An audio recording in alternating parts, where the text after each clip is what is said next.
Hi, come close.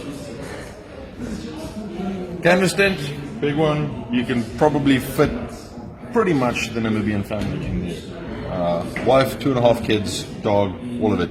It's a big tent, right? Made out of canvas, hardy, waterproof, water resistant. If you start closing this thing up in the middle of winter, it's going to retain a good level of heat. So insulation wise, it's a pretty good option for you. Let's go look at some other options. So you have a wide variety of different types of tents.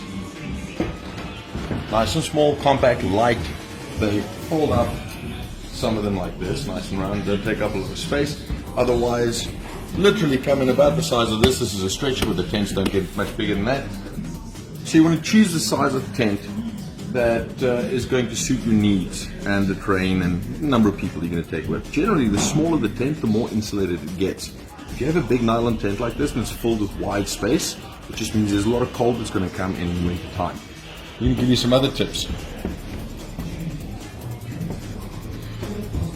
Want to beat the cold? We've done a setup outside the tent for you. Put a mattress in a stretcher. Obviously, if you put it in a stretcher, it's not flat on the ground.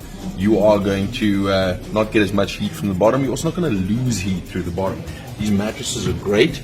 They're nicely insulated, and they give you a really, really good level of comfort when it comes to sleeping. Sleeping bags, definitely a must. If it's really cold, instead of putting blankets and sleeping bags on top of a sleeping bag, how about this trick?